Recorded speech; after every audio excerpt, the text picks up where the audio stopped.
Hi, I'm Nate Flax. I'm Noah Longworth-McGuire. And this is Talking Lion. Talking Lion is a podcast focused on artist-to-artist conversations. We're primarily artists, a duo called Sleeping Lion. And throughout our career as songwriters and producers, we've had the opportunity to work with so many incredible rising artists. Talking Lion is about hitting record on the conversations we've had with our musical friends and collaborators to get a glimpse into what their life's been like and where it's going. A few reminders before we start. Firstly, we now have a Patreon for fans of the show to show their support and help keep the show going. As a Patreon subscriber, not only will you earn rewards, but you'll also gain exclusive access to a chat room in our Discord server. Here you can talk with us and even suggest questions for our guests. Go to patreon.com/talkinglion to subscribe. We appreciate your support. As we mentioned, we also have a Discord server that's become a sort of community hub for Sleeping Lion and Talking Lion.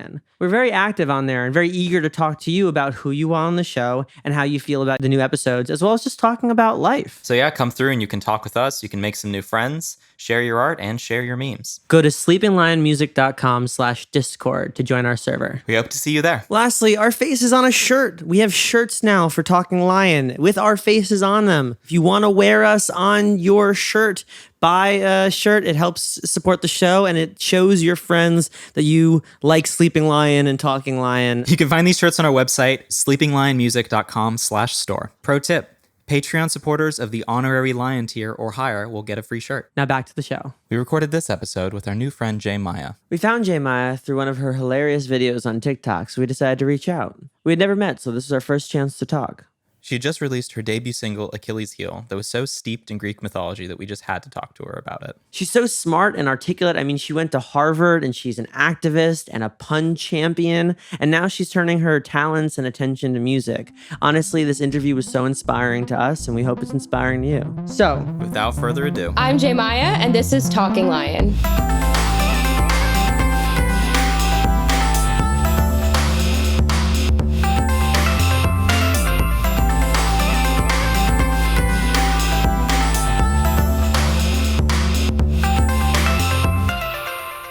well, hey. Hey, what's up? Hello. How's it going? It's great. It's better now that I'm talking to you two. Thank you so much for having me. Oh, that's so sweet. That's so sweet. Of course. Well, it's nice. It's nice to meet you. Like I said, we were away in Colorado for a bit and stumbled upon your music. In fact, we stumbled specifically upon the TikTok where you're like, okay, I have 3 questions for you. Do you love mythology? Yes. Did it give you a fucked up sense for how romantic relationships would be in your life? Yes. And are you a gifted burnout? Yes. Yes, a burnt out gifted kid. Yes. I'm obsessed that yeah. is the one you found first. That is so funny to me, and I'm so happy about it. it was just like, I was like, okay. I was like, because I don't spend a ton of time on TikTok. Though anybody listening to the podcast is like, how much time on TikTok do we spend? Because we keep having people on that we like to find on there. I was on TikTok and I was like, okay, all right, I'll indulge the question. Oh, okay. Oh, yes. Yeah. Okay. By question 2, you definitely have my number. Question 3. Okay. Fuck yeah. All right. I'm going to check out the song. I have to check it out. Yeah. That was my goal with the TikTok, that people were just exhausted by the end and they were like, I guess I must. And I'm glad it worked. Right. That is so But I mean, funny. it worked. Like we're such mythology heads and whatnot, I was just looking up gameplay video for God of War and all that stuff, Yeah, because that world is great. And I love just all the allusions in your song to it. So it's Thank you so much. Yeah. I love finding other mythology nerds. I think about this. I think about this all the time. It's just like why is it such a common thing to be obsessed with Greek mythology? Yeah. Like in your teenage years, like what is it? No, because I think it's great stories. Yeah, it's Yeah. just like they're It's stories that have stood the timeless. test of time. Yeah. Yeah. I've been thinking about it a lot since Achilles Heel dropped, because genuinely when I posted the demo of Achilles Heel, I expected 5 people to listen to it. And in my head, I was like, well, that's 5 more people that like Greek mythology than I know. So, but then I got exposed to this whole world, subculture of people who just never drop that interest, because I think it is something that all kids run into inevitably growing up. And there is such a strong pull to it that thousands and thousands of years ago, people were telling these epic stories. And I think part of it is also like ancient Greek stories were always passed on orally. Like the oral tradition is so important in this world. And so there's like something that really draws you to being part of something that is timeless. And so that's why I think a lot of people are invested in it. And it's just been really special finding other people who still have that spark of curiosity in them that I feel like I lost a long time ago before I started writing this song, So it's great to meet you guys. No, I mean, No, yeah, likewise. likewise. I was just also thinking too, like, yeah, the oral history is a big part of it, and obviously they're cohesive stories. But I think it's also the closest that anybody got to the extended universe concept. Yeah. Like, yeah, you can read this one story, but then you're like, wait, that character shows up in that other story, and Right. like it's basically this whole extended universe, or like a weird sort of fucked up sitcom of like Zeus messing around with everybody. No, exactly. Oh, Zeus. Well, and okay, one of my favorite LA memories. Just take this scene in. So I'm at the taco truck right outside the Lassens in my neighborhood, and there's a group of people. The group of people in line in front of me are discussing Greek myths, and I'm like, oh, that's cute. Like they're talking about Greek myths, and they're talking about how one of the guys is like, he's like, yeah, like, if you think about it, it's kind of like what we're doing now is like sort of like a modern analog for Greek myths. And then slowly through context clues, I realized that they're TV writers. And I'm like, oh, like I wonder what they're working on. And eventually I gleaned that at least one of these people in the group was a writer on a new Scooby-Doo TV show. Oh my God. And he was just like, that was his job. He's just an LA writer, like working on the new like Scooby-Doo show. And he was like musing about how his job was like writing new kind of moral tales.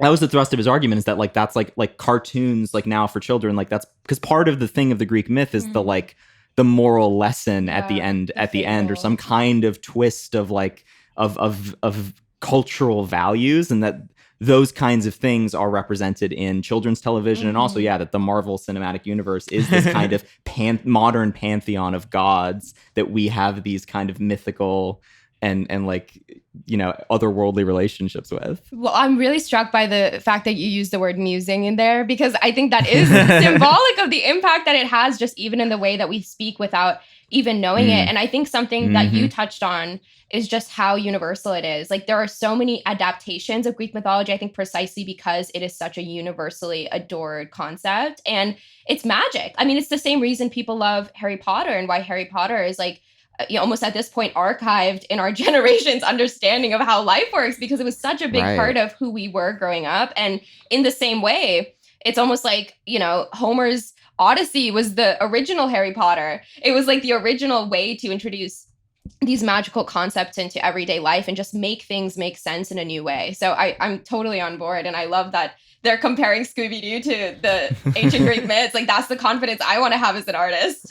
No, right? But Exactly. You're definitely talking to the right people. When I was in high school, I wrote 2 sort of like novellas. One of them was like a modern day sort of interpretation of Hephaestus and the net. Yeah. But like that takes place in mid 2000s Central Park. And then the other, but it's just regular people, but with a similar sort of moral lesson. But then the other one was about Prometheus in the modern day, and he can't drink because he doesn't have a liver.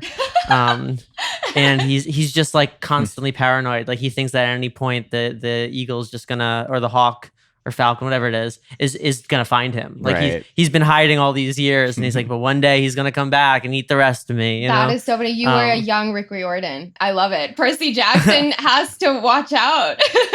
Yeah, well, I was really into that. Though interestingly enough, I didn't really get into the Percy Jackson stuff. But I think it's because I was bitter. I think it was because it was such a good idea to That's me with the Warriors books, because when I very first moved to, this is a total tangent, but I feel like I just have to get this out of the system. When I very first moved to Italy and I was alienated and I was alone, there was this ruin that was like an old part of the Forum that now is a cat sanctuary, and I was enamored with the idea that this Roman ruin was that, and it had all this underground like structure. Like it's an apocryphal story, but they say that this was the place where Julius Caesar was stabbed. Yeah. The place where Julius Caesar was stabbed is actually a couple city blocks like over, but still like in that kind of mythology, like imagining this is the place where Julius Caesar was stabbed, and now in the modern world there's just cats there. I was like figuring out like what is the society of cats, and I started like brainstorming this entire book series about these cats that live in this Roman ruin and like fight battles, and there's all this like complicated politics. The 2 chapters of this book that I actually wrote,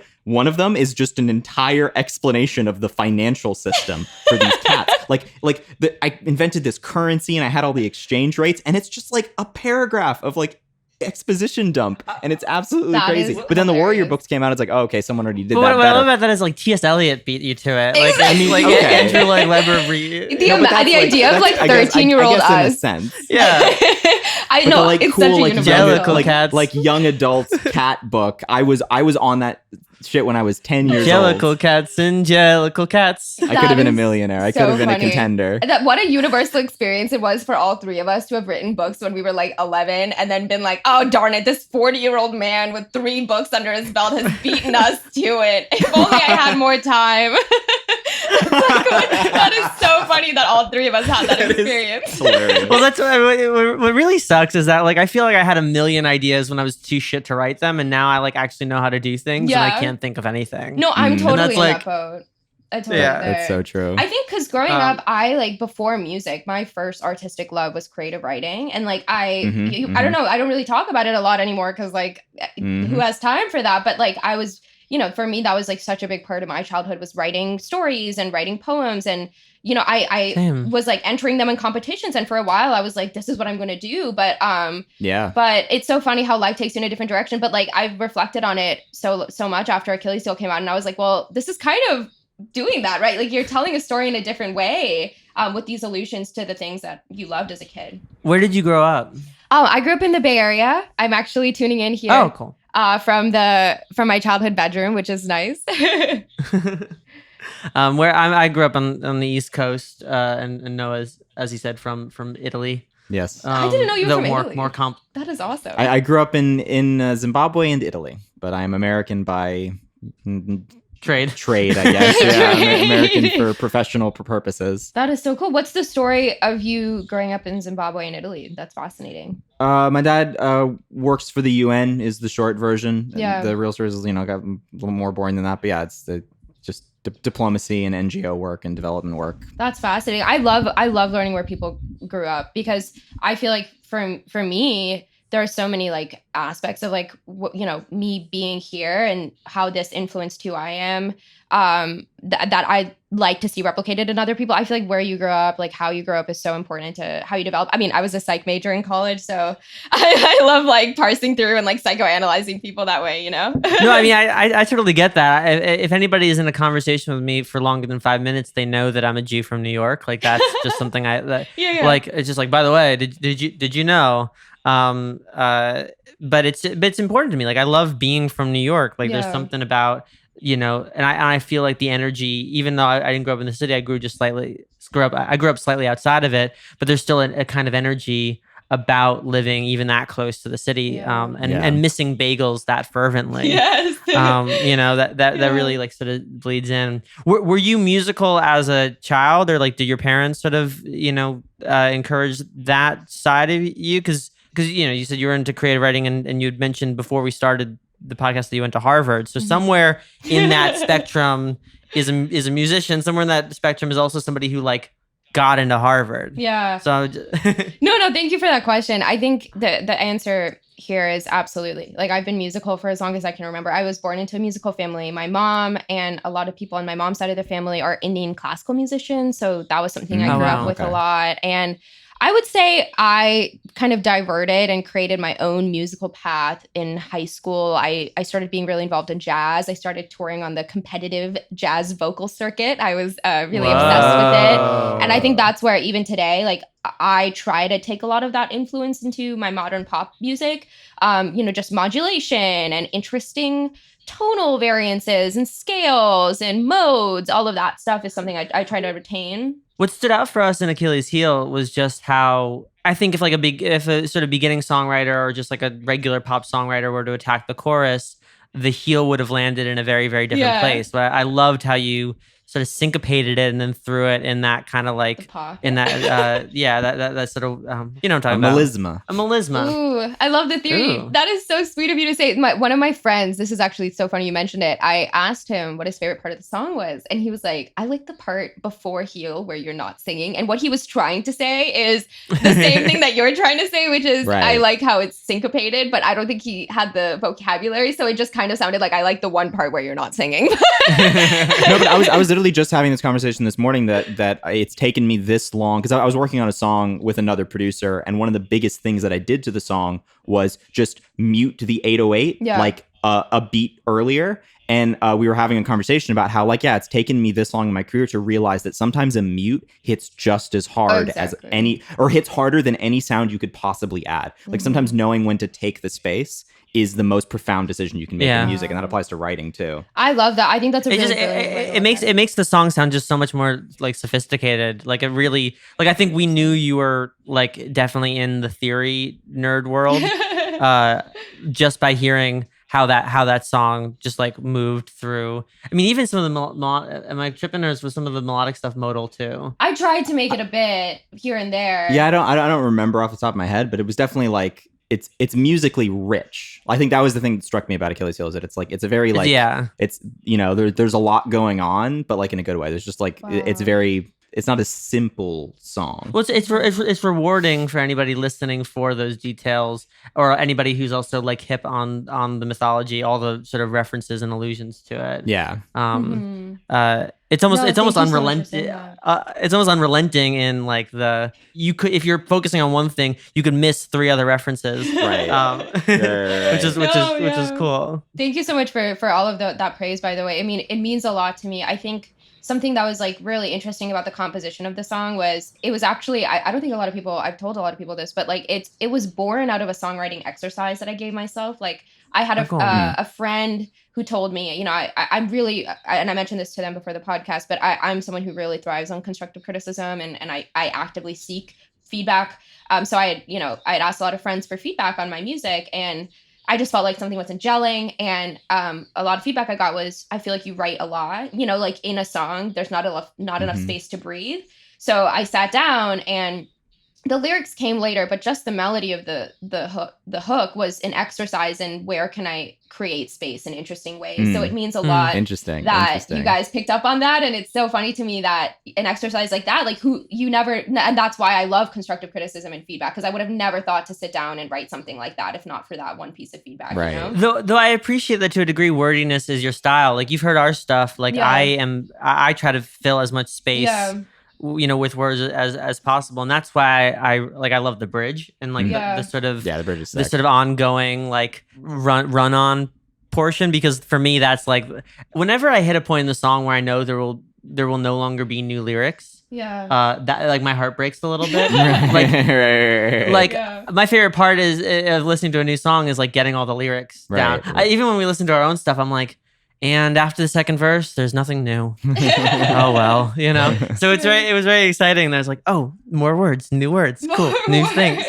No, I'm totally, because especially I think as a writer, it's the lyrics have always been something that really excite me in a song. And like, for example, I love French music. My mom grew up in France, so I speak a little bit of French. And something that the French do with music is like it's very rare that you will hear the same lyrics repeated in a French song. Like they are they take a lot of time and effort and craft. In fact, one of the most famous French rappers is a spoken word poet who then became a rapper. And like the reason he's so revered is because his lyrics are so poignant and he spends so much time crafting them. And I think there is like, I love just like, you know, those kind of cultural influences that can really challenge you to think about music differently. But I'm totally with you. And I think with Achilles Heel, the challenge almost was people in the demo liked the lyrics a lot because it attracted a lot of Greek mythology fans. And then with me and my amazing producer, the next challenge and step was, how can we take the people who liked the song originally for its lyrics and then create a new sound to like hook people in and now make them appreciate the music part of this, right? Because the song is so different than the demo that I initially just put on TikTok that went viral. So it was like a super fun but challenging experience for us to craft a new sonic texture that the audience kind of wasn't expecting. So that yes, it's a song about Greek mythology, but it's also like the debut single of somebody who's just really interested in pop music, if that makes sense. And that's really awesome.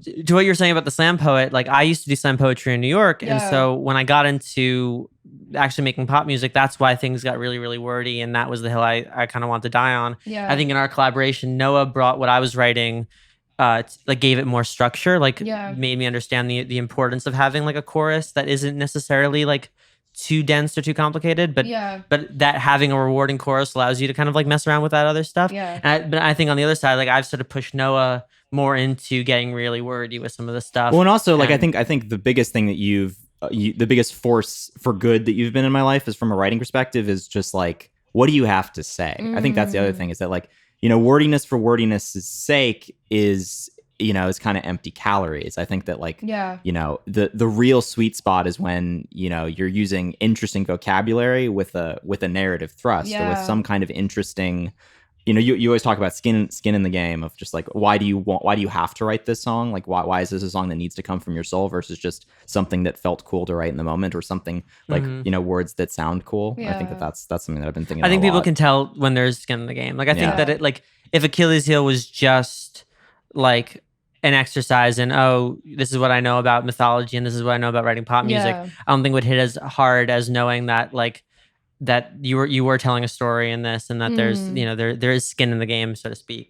Yeah, that means the world to me. I mean, I feel like for me, there's always skin in the game naturally because that's just how it's hard for me to write when there's nothing that I want to say. And I feel like it took a while to get to that place where, I wasn't trying to write just to write. Like, I think there is a discipline to it, but writing because there's something that I want to get off my chest or like there's a message there, and I feel like that is so special. And I totally agree with you. I think even with artists that I love, you can really just tell when there's songs that, are written in a studio and they're not necessarily like something that they feel in the moment. And then you're like, oh my gosh, this is something that they probably wrote at like 3 a.m. while like having a breakdown. And like, it's just so authentic and real, you Right. know? No, exactly. But I think like for me, I think there's something of a difficulty over time because I don't know if I mentioned this, but like I, as a songwriter, only ever really started showing my music to people in the last like 6 or 7 months. I've been kind of like a secret songwriter for most of my life. So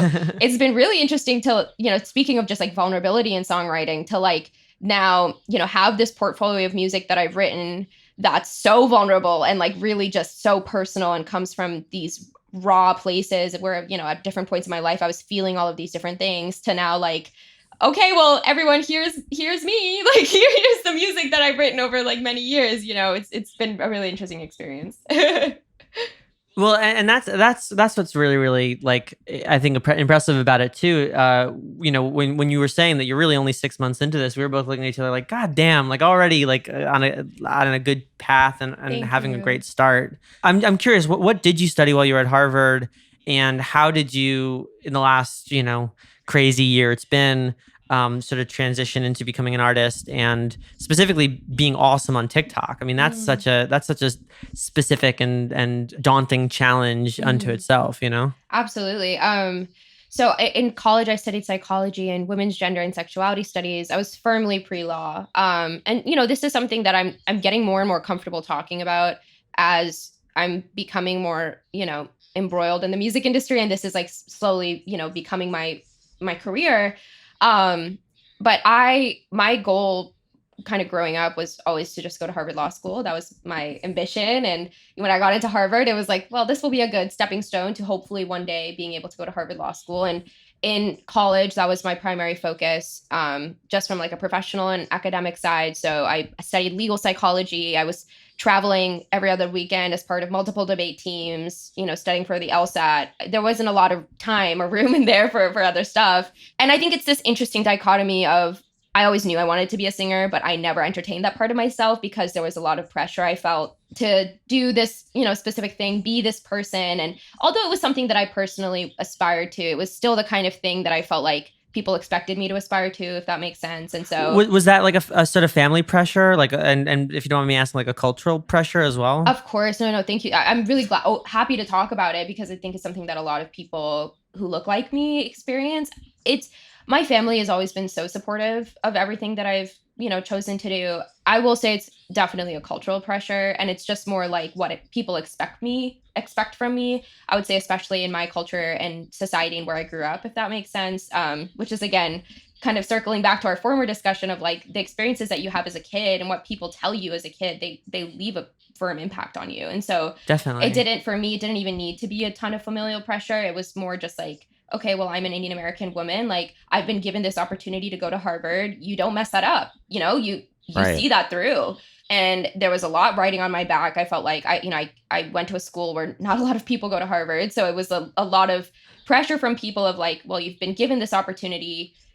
Don't, do something with it. So it took a while for me to. Did your parents grow up in India, and was that also potentially part of it, like that they came here, or I'm trying to ask, No, right? Like absolutely. I think it's a really good question. My dad was born and raised there. He came here for school, for his postgraduate studies, and my mom left India when she was pretty young, and then kind of similar to you, actually. Her dad had a job that took them all around the world, so she kind of grew up in a ton of different cultures. I will say there's like there is a certain culture that is embedded in people who grew up, I would say, in places where there is a large concentration of Indian Desi people. So like I grew up in the Bay Area, which is it's known for having a lot of the culture is really strong here, and it was something that I think I always subconsciously felt, even though it was at times consciously expressed to me, and then at other times not, if that makes sense. And it's just to be an Indian American female pop musician, it's not very standard. It's not something that you see both from the perspective of like the Indian culture and the American culture. It's like it really does feel like at times I'm straddling these two different worlds, and there are a lot of people who've come before me that who paved the way for people from different backgrounds to be living this reality. But at the same time, it just you wake up every morning and you're like, where's that representation? It's hard. Right. So I think when I was in college, I was just so focused on getting into law school that the music kind of was something I completely did as a therapeutic secret activity by myself. Like I was in an a cappella group, I sang.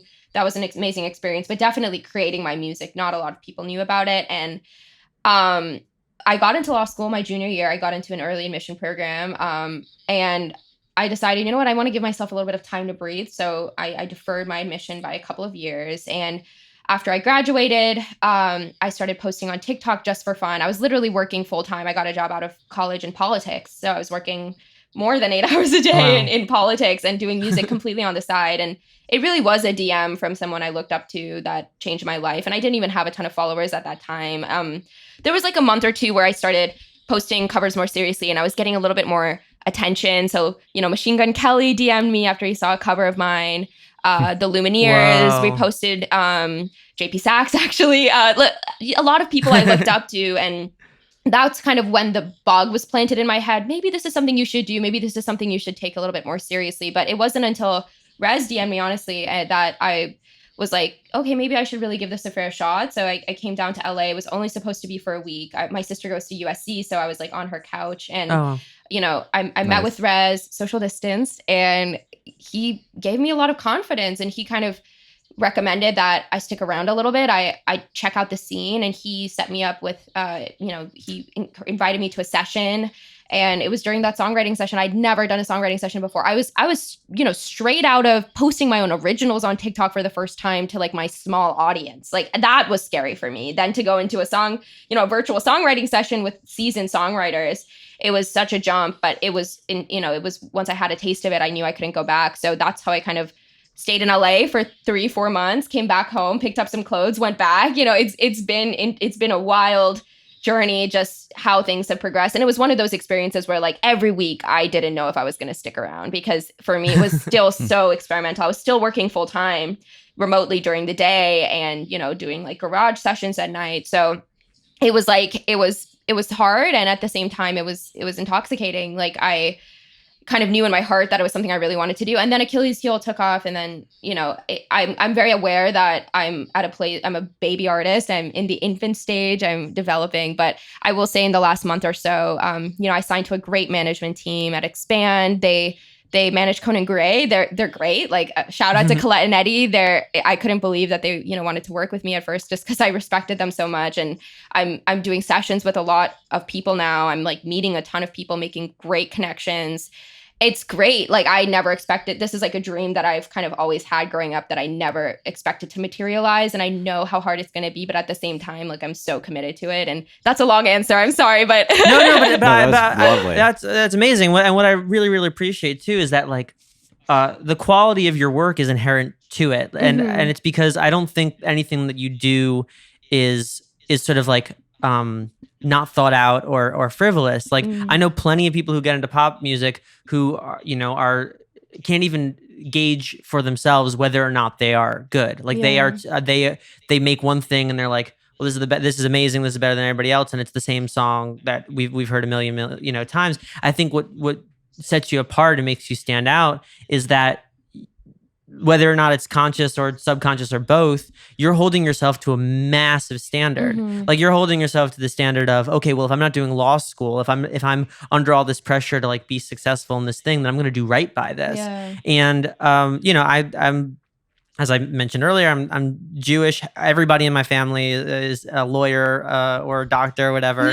I'm the only college dropout of my family, and when I dropped out, my grandfather was like, well, like, don't you want to live a good life? Like, don't you want to like have money and be successful and all this stuff? And I'm like, yeah, that's why I'm dropping out. Like I really told him, I was like, I'm doing this because I see that if you do it right and you hold yourself to a really, really high standard, you can make serious money and have a really like serious impact on the world around you, and just like do better than maybe you would if you had a more sort of stable path. And I think that resonated with him, but it's a really complicated thing because at first you're just sort of like, I don't know what's happening. I don't know what I'm doing. But if you're holding yourself to the standard, you're like, well, I'm doing this because I know I can do this probably better than something that is more, cut and dry. Then you're not going to fail. Like you get rid of the safety net and you're just not going to fall. It's just not in, you will hold on to the rope by your pinky if you got to, but you're not going to not take it seriously. And I think that's what's cool is that, you did come out here and you did do all these sessions and you're taking the right steps. And I think you're asking yourself the right questions. So yeah, maybe you're a baby artist, but that's like all the more power to you. We had a Ella Jane on the show who, she's great. After like her first song, and even though she was one song in, she's got the same energy as you do. It's just if I'm going to do this, I'm going to do right by it. And so I'm going to learn everything. I'm going to learn everything is going to sort of be a teaching sort of experience there. So it's really exciting to see you embrace that. And it makes sense because the quality just shines through in your TikToks and in your music, like the effort and the honesty about where it's at is there. I think that's huge. That means the world that you said that, honestly, because I really do feel like it's at once so daunting and scary and simultaneously so exciting, because I don't know, I was talking to my managers about this the other day, and I was basically just saying, like, for so many years of my life was so programmed. It was so down to the schedule. I had a Google Calendar where like 9 a.m. to 10 a.m. class, and because my one goal was I want to get into Harvard Law School. And there were, that being a goal is different than I want to be a successful musician, because there are steps that you can take to increase your probability. Like, okay, well, if I get an A in this class, this increases my probability by this percentage. You know what I mean? So it's and that's the world that I was in for so long. Then to completely say, I'm going to enter a world where there's nothing that I can do that will ever guarantee that my probability of being successful will increase. The only thing that I can do is worry about myself and my music and learn and improve. And that's the only thing that I can control. Literally everything else is out of my hands. It's been so scary, but at the same time, especially for someone like as neurotic as I am, who's like, oh my God, like, I can't study for this. Like, I can't, there's nothing I can do to prepare. But at the same time, it is so freeing to then say, you know what? I'm going to take this opportunity to work on myself. I've never in my life been able to just focus on making the best content that I can, right? It's always been about the resume building. What jobs are you getting? What are you going to put on your application? It's always been about this like almost, this facade of a person that you're presenting to committees in the world. And it's like, okay, well, I'm going to take a step back and figure out, okay, what is the music that I like? Who am I? I mean, my managers are amazing. They give me homework because I know that I like homework. And they're like, your homework is to figure out who you are. Like, make a Pinterest board of things that you like. Like, make a playlist, which is so, I've never had that in my life. And it's almost like a blessing in disguise to be thrown into this world. And I think I'm learning so much about who I am as a person. And like, it's so great that you said that, Ella said that, because I've like rekindled this love of learning. I feel like I almost lost it, ironically in college, but now that I'm here and doing something I'm really passionate about, I'm loving, I love learning how to use GarageBand. I love learning how to play the piano, and like, I'm realizing these things about myself, but I'm so glad you said that. I love that. And one of the things that I love about this job is that, and we say this a lot, every action has an unequal chaotic reaction. Yeah. So for anything else, it's like you said, you know, if I do this, then this will happen. But what I love about our job is, you can spend a year working on a project that nobody likes or nobody sees or whatever, or you can put out one TikTok that took you 5 minutes and something changes the next day, you know? And that's I think, what's been so rewarding about the last couple of years we've been in this is, okay, we spend a lot of time working on songs and editing the podcast or whatever, but also I'm not wasting time just scrolling through TikTok. I'm not wasting time being on Instagram. I'm not wasting time, watching a movie or something like that, because all of it funnels in one way or another. If I'm watching a movie, maybe I'm inspired to write. If I'm on Instagram or TikTok, maybe I find somebody who could be on the podcast or who we could work with, or both, if you're up for it. And that's really cool to me, that because think about it, I found your stuff from one TikTok. Machine Gun Kelly found you from another TikTok. Exactly. Like, all of those things have, it's one action, but the reaction can't be measured. 100%. And we were working on a song this week where I was explaining to Noah the 8 different layers of chaos over the last 2.5 years that led to this one project that we got. Right. And how some of the stuff you set in motion today you won't even know what kind of chaos or outcomes it'll bring until years from now. And I love that part of this job. Like, that's the most exciting thing. Well, and also the thing I want to circle back to as well is the thing you're talking about, like having a love of learning and being a lifelong learner. Because I feel like that's also I think a part of myself that I've been sort of reconnecting with in this period. And I think that has been, we were talking before the podcast about the blessing and the curse of the pandemic, which we obviously are all talking a lot about. But I think that stripping away the sort of artifice and the external world has pushed all of us so deeply inward that for so many people, especially former gifted kids and former people who wanted to be creative writers, I think a lot of us have had this kind of renaissance of, well, okay, now I'm just alone in my house. What are my tools? Like, what's around me? What are the pieces that I can kind of put together to make something new? And I think that's why TikTok represents a beautiful platform, because it's all about your relationship with yourself, your relationship with your creativity, your relationship with your output, and that that it's a completely chaotic system, but that the thing that's in your control is, what do I like doing?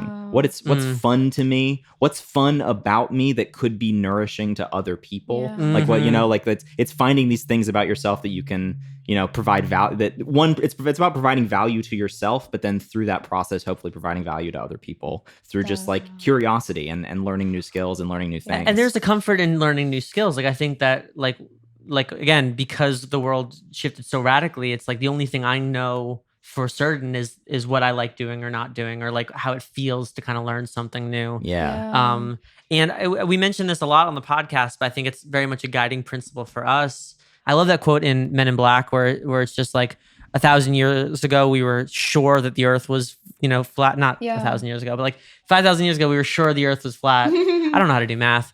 I forget the actual quote, but it's like thousands of years ago we were sure this thing, and 100 years ago we were sure this thing. Like, what will we know tomorrow? Right. What will we find out tomorrow? And I talk about this a lot on the show, where it's like, I feel like everything that we're learning and all this stuff that we're absorbing is maybe to be useful or like have an impact or be able to utilize something that doesn't exist yet. Yeah. Like, if you were to tell yourself in high school that like your first song ever was going to blow up on an app called TikTok, you'd be like, well, that sounds a whole lot like Vine.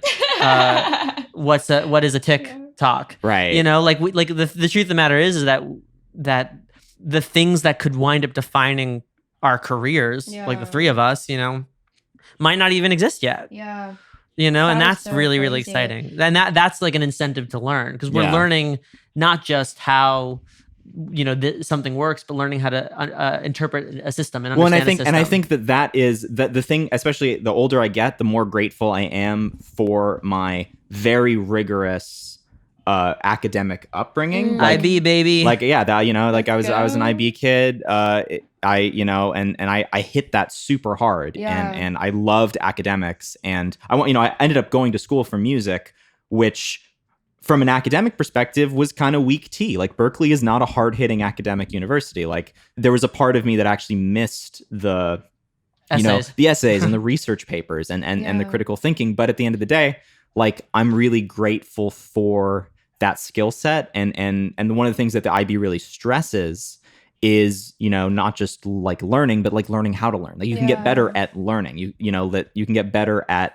That's why they make you take theory of knowledge. Like, they make you take hardcore epistemology, how do you know what you know classes, so that you're not just intaking information, you're also learning how to process information and turn that the highest level. It's like Bloom's taxonomy of information. The highest level is synthesis, I think, or Yeah, I forget something like that, I forget yeah. how Bloom's taxonomy I didn't take works, theory but- of knowledge. I doubled up on my arts credits. Yes, in IB. I love Yeah. that. No, I You're love a everything fake you IB guys- kid, and you know it. Oh, wait. I know. Listen, I know I'm a fake IB kid, but I also made films, and that was very fun. That is very fun.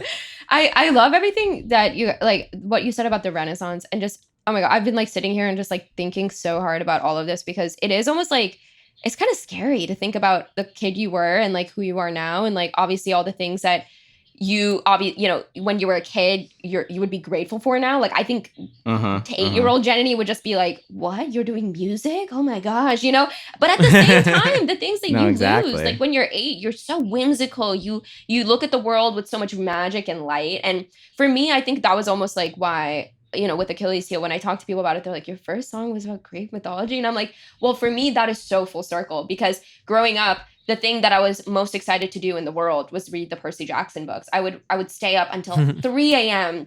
as like a 8-year-old, 9-year-old kid just reading these books. And then now to be full circle and to say, you know what, like, I'm going to embrace that side of myself. I like Greek mythology. I'm going to write a song about it. Like, who cares if people don't like it, And then to Right. have a positive response with people who like it as well. And then for Rick Riordan himself to like the song and like retweet it and stuff, like, it really is such a full circle moment. And like, Yeah, wow. it's just, and what you were also saying about that, academic upbringing, for me, like, I couldn't agree more. Like, I feel like, for all of my qualms about Harvard, there was so much I learned there. And oftentimes just from my classmates, like the people that I met there, it boggles my mind that these are my friends and peers. Like, and the thing that I would see in people that I feel like I lost is that they were so passionate about what they were doing. They were so passionate about intellectual curiosity. They never dropped that love of learning. And for me, it feels like I've bloomed back into it. Like, I lost it a little bit in the midst of like this rat race of just, this is what I need to do to be quote unquote successful. But I completely agree with you. Like, I think there's so much to be grateful for with that kind of upbringing, that it lets you place value on learning things and becoming excited by things. Like, and I don't think I don't know. I grew up such a nerd that I think also something that 8-year-old Jenny would be, because it was something I hid from people. I was bullied. I was a skinny little Indian girl. Like, I got bullied a lot in school, and like, to now be 22 and to be embracing the things that I was so scared to tell people about growing up, like, that is also full circle. And what you were saying earlier about the pandemic forcing people to like look back inwards and really figure out who they are and like be unashamedly themselves, like, I think that is also really beautiful. Well, and we were saying too, obviously, like, this time is going to be remembered, very horribly because of government mismanagement and just all the, the unfathomable amount of pain and death that this time has been. But I think if there is any kind of silver lining to be found, it's that this is the only time, and hopefully the only time in our, like, I hope that there isn't another pandemic in the future. Right. But that, this is the only time in our life that maybe we have this opportunity to like reflect. Yeah. Like I wonder what my life would have looked like, 5 years from now or 10 years from now, if I didn't have just nothing but time to put all the pieces back together that I didn't even know were out of place. And also, that people like you who are suddenly have this time to explore their creativity. I was saying, like, before we started taping this, that it's very possible that a Grammy winning producer has learned how to produce In the pandemic, just started producing in the pandemic. Exactly. That like that there will be people who point to this time and say, I thought my life was going to be this, but now it's this, and that those people could maybe change the world or save lives and in some way maybe karmically balance out all this stuff that's going on. I think it's really beautiful. That is a beautiful way to look at it. That is so beautiful. I think I get really like sad and mad and frustrated very easily and overwhelmed very easily. So whenever I have like a really fucking terrible thought, like everybody's selfish and stupid and that's why we're in this thing. Right. I think about like why we party and why we go to concerts and why we see our our extended family, whatever. It's that, okay, we maybe we're in this situation because of shit leadership and because we are as a country stupid as hell. But maybe we're also in this because we love each other and we can't fathom the idea of not being able to be together or like hug a stranger or celebrate with a stranger. And I think those are both can be true. So whenever I feel my heart filling with too much hate, I remember that we're in this because of love too, possibly. Wow, that is a beautiful way to look at it. And I completely agree with you. Well, first of all, I'm just struck by how positive that was. And I appreciated hearing that a lot because I feel like I also did get down a lot and I need to be reminded of the good that's out there. But like what you were saying about the pandemic, I mean, just from a personal perspective, I mean, I had a job that was set up for post-grad that I had to quit because of COVID. And I found another job that I could do remotely. But if not for the pandemic, I would be like in Washington, D.C. doing politics right now. And I would have not looked back. I would have never even questioned, wow, well, what if music really was for me all along? Because there would have not been enough time to sit back and think about what I actually was going to do. I literally was going to move to DC a week after graduation. That was my plan. And I was going to be there for 2 years until I went to law school. Now I don't even know if I'm going to law school. Like, it's so crazy to me. It is so crazy to me that, like, if not for just a couple of months, like it took me 1 or 2 months to sit down and then realize that I really wanted to take music seriously. I like moved to LA in like August, September of last year, which is like a couple of months after graduation. And it's so scary to me that I would have never taken that time if not for the pandemic, because it would have been go. Let's do this. There's a lot to accomplish. And it really is a life lesson for me. It's like, well, who knows in 2-3 years, if I take that time to reflect, what else I'll be compelled to try or do, and it's just like, I wish people took that time without the pandemic, to think about what they actually want to do. And it's crazy. But like I said, every action has an unequal chaotic reaction. And the thing is it's not just about us or you anymore too, because think about like, you're working on these songs not by yourself. You're working on these songs with folks. So at any time one of your songs does well, then that's not just money in the bank. That's money into the pockets of multiple creators 100%. Who, I think are more, I don't think responsible is the right word, but like more progressive in how they view money and what money can do and how money can help. You're becoming part of a community, and so that community is stronger the more people are in it, and more people to watch our backs, and maybe even at some point learn how to collectively bargain fairer royalties or a fairer music industry, and then anybody watching you who looks like you, like maybe because you put yourself out there and you didn't go down the path that your parents wanted you to. Maybe there are Indian girls out there who are also taking that to heart, and somebody is starting the day one of their music journey and their own version of that kind of rebellion. today because of what you're doing. And you won't know, we won't know, nobody will know until a couple months, or years from now. Yeah. But the thing is that it's not just that this gave you the opportunity to explore it. You exploring it also gives people permission to maybe do the same. And I think that the more we kind of remember that, no pressure, but remember that any positivity that we put out there can be met and matched and amplified by the people who are, and I'm not one of these like everybody should be positive all the time people, because again, I'm a New Yorker, but I definitely do know that like all it takes is a little nudge for somebody to do what they feel like they were meant to do.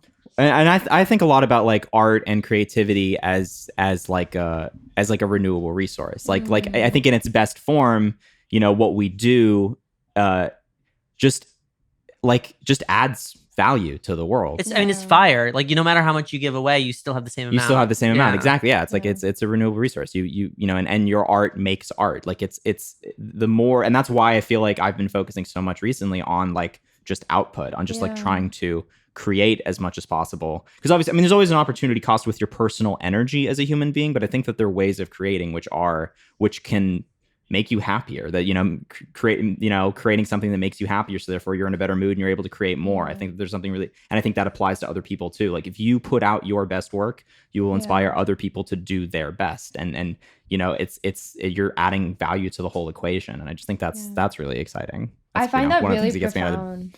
Oh no! So I was just, like, I find that what you just said, like if you put out your best work, it'll encourage people to put out their best, to be extraordinarily profound. Because like that, the other day I was really struggling with. I was talking to my manager, one of my managers, and I was just talking specifically about like, man, I feel so much pressure because like it feels like sometimes the kind of music I want to write, it just won't really resonate with the community that I grew up with, At the same time, do people want to hear that from me? And basically, like, it's just a question of, like, I've always felt like an outsider my entire life, and, like, and also in no small part because of, like, how I look in certain communities, like, in predominantly white communities. And, like, how do I deal with that, right? Like, now that I'm also now in a community which is not very diverse all the time. So I was asking her that, and one of my managers, like it really changed the way that I look about things. She was like, well, the best representation you can give, or like the best thing you can do, is to just be yourself, because,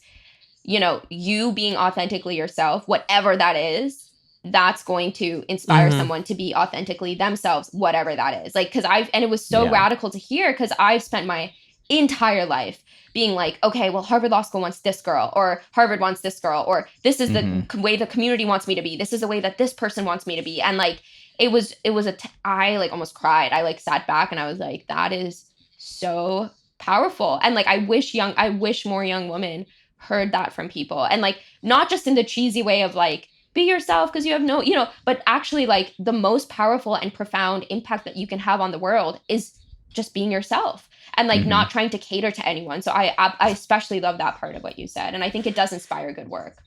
You're never turning your back on the stuff that sort of made you who you are. I think about like our friend Evangelia, who, was writing pop music, but also had, such strong connections to her Greek roots that when it sort of snapped for her that she could be making pop music that incorporates Greek elements, she didn't look back. Wow. And I think similarly too, when we started making music, we were like, well, what's popular? What's happening in electronic music? Like, how do you write pop, whatever? And what's been really freeing in the last, 2 years has been, we go back to the pop punk or the Broadway or all the folk stuff that we grew up listening to. And instead of saying, oh, how can we make pop music, instead of asking how can we make the music that we like, knowing what we know now about how pop music shifts and what it means, because pop music isn't a sound. Pop music is something that works. And so now we know how to make a song work, so we can make it whatever we want it to be from a sort of sonic perspective. So I think too, like, and you're just at the beginning of this journey, but there are parts of Achilles Heel that if you are listening for it, like some of the melismatic stuff, harkens to your culture, and 100%. and throughout your career, those are decisions you can make. You could be like, where my ear will maybe hear, adding a trumpet or adding a violin, maybe you're hearing like classical Indian instrument. Yeah. And that's because that's what your ear has been trained to find. That's where your thoughts and your heart like go to. And I think that's and then you decide if that's the move or not the move, whatever. But at the end of the day, like your instincts are outside of your control, 100%. which is my favorite part about it, is that your instincts are always going to be the sum of everything that made you. So you can never, you're never going to turn your back on that stuff, even if you are making a conscious decision to, ignore certain parts of it for now. It's always going to be a part of how you express yourself. I saw there's this Instagram account I follow called Great Fucking Design Advice. It's a really good account. It was lowbrow advice for high level creativity. And they have a book, and the thing they posted today, it hit on something that I think about all the time, and I think we're brushing up against it rhetorically, which is it said, don't just follow your heart, steer it. And I think that speaks to that interesting thing of people always say like, oh, follow your heart, like it's like you're like the thing to do is to just let go, take your hands off the reins and just go wherever your instincts take you. And I think that that's a little reductive. I think that there's a fine line between like leaning into the grooves that make you the most you, but that your hands are on the steering wheel, that you can choose what parts to filter out. You always have decision-making power, even in sort of trusting your gut or following your instincts. And that's like a thing that kind of comes as you mature as an artist, I think. Well, and that's the thing, you always have agency. It's just, but at the end of the day too, your instincts, which is, you always are having this like nice little tennis match between, your head and your gut. You know? For me, I take medicine for my gut. I try to, I should probably take medicine for my head too, now that we're talking about it. But, I take medicine for my head, but not for my your gut. Yeah. We're talking dicyclemine, baby. Right. That will make sure that your intestines will never give you trouble. No, but you kind of get what we're playing at, which is just that, like, there's no need for pressure, especially in the early times. This is the most fun part. Yeah.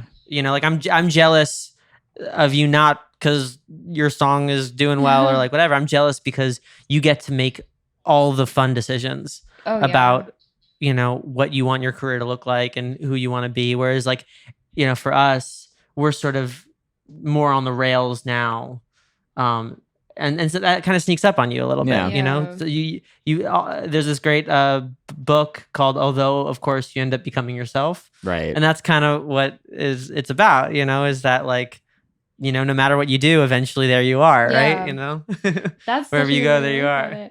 I also love the steer your heart quote. I feel like I'm hearing things that you guys are saying, and then it like makes me sit here and be like, oh my gosh. And then I apply it to things that it's great. I love this conversation. But I think specifically that line, it's like even, and the decisions you're talking about, literally 5 months ago, I would have no idea what you were talking about. Cause like I was so new to this.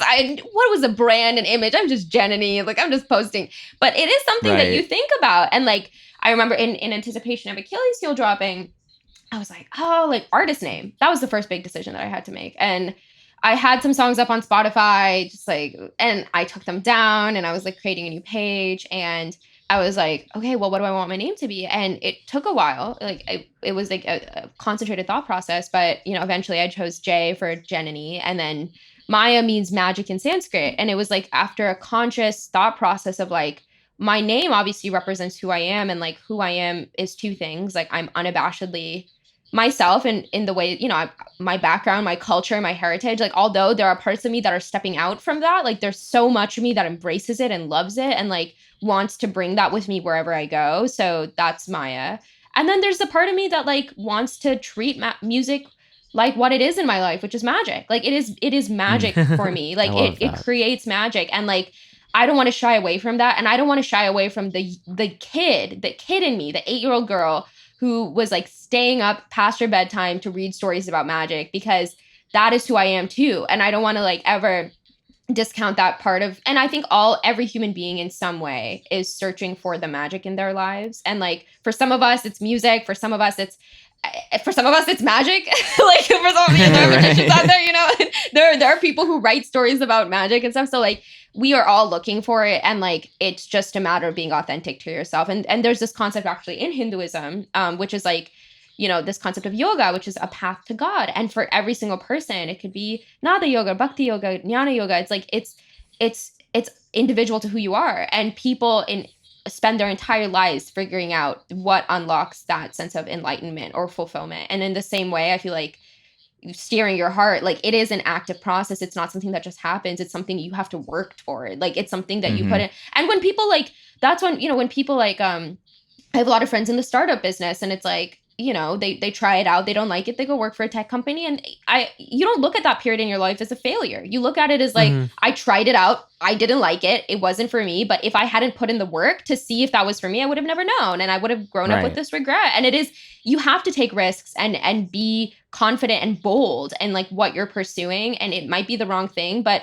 you know, your heart's never going to like have this like red line in front of you, like the freedom trail. It's never going to be like written out for you. You have to like kind of listen to it and, you know, go back and forth, and it's never going to be completely transparent, but you can get to a place where you're more in touch with this. And I'm saying all of this as if I'm there, but I'm not. But no, but the fact that you're aware that like this is the beginning of the questions that you're asking is huge, because when we started this, you know, we were a couple of years into it before we realized we were supposed to be asking ourselves these questions. One, great Boston reference with the Freedom Trail. Thank you. Amazing. Don't think we didn't catch that. Two, one of my biggest insecurities for the last 6 years was that I felt that I wasn't like in love with making music or with screenwriting or with anything. Really with anything. Yeah. And I had a really profound sort of realization a couple days after my 25th birthday that the thing that I was the most in love with was my spaceship. Wow. And that all those other things were planets, and I loved visiting them, and I loved seeing if I liked this planet or didn't like this planet, or if I didn't like it, but then if I spent a couple nights on that planet, then I would, you know, enjoy it. But that at the end of the day, where I felt the best and what I was the most sort of in love with was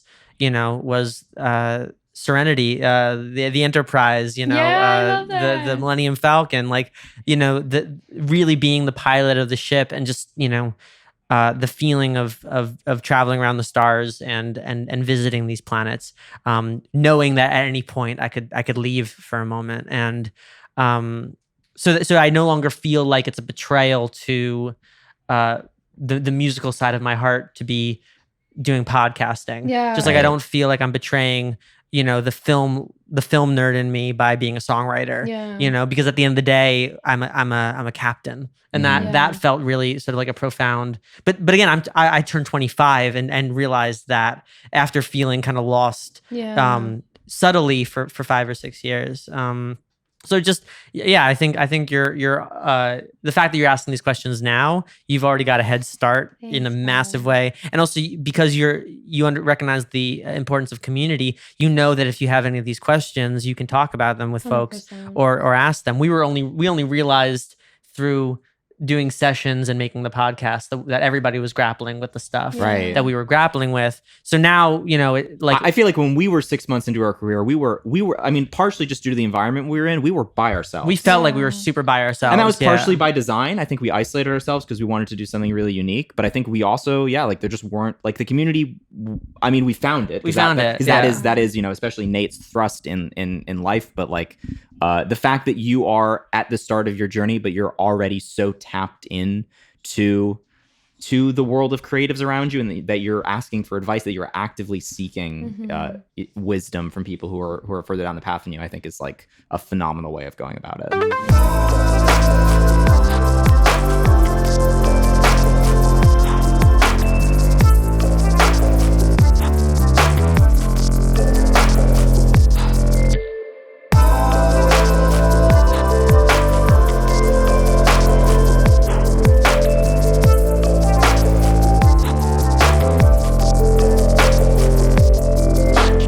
pausing the podcast to remind you that we have a Patreon that you can subscribe to if you want to support the show. If you're enjoying this episode, but you're thinking that you've got a burning question for an artist, or you just want to talk with us, or maybe you just want to mug with our faces, our Patreon's the way to go. So go to patreon.com/talkinglion to subscribe. Now back to the show.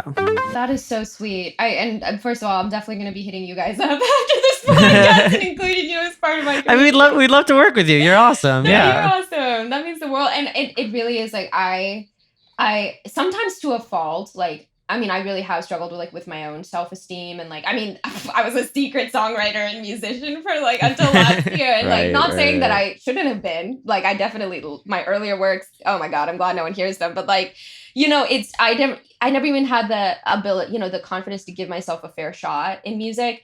And it's almost to a fault. Sometimes I cherish the opinions of people that I respect and admire. If they say anything, then I'm like, oh my gosh, I need to rethink that. And so part of it is almost unlearning that part of myself and being well, actually, I also have my own, I can make some of my own decisions, or my voice can be part of these conversations. But that's something that I'm super, and that's something culturally that I'm really there's a saying in Hinduism, there's a chant, Guru Brahma, Guru Vishnu, Guru Devo Maheshwara, Guru Sakshat Parabrahma Tasmai Shri Gurave Namaha, mouthful, but it means basically teacher is above God. And that's a saying that I really, really grew up with. And, I would always with my teachers in high school, and my parents were really big on that. We would give them gifts and presents because it was, for me, it's such a blessing to be able to learn from people. And teacher, it doesn't mean professor. It can be you guys. It can be somebody who's taught me a little bit of Ableton Live, a producer who I've worked with. That blessing of knowledge is something that I feel so grateful for, and it's something I take so seriously. And so it is so important to me that if I have the benefit and honor of having a community that I can reach out to, that I'm really tapping into that, because I don't know if that makes sense. It really does feel for me, that's half the fun I love of it, that. I'm obsessed with that.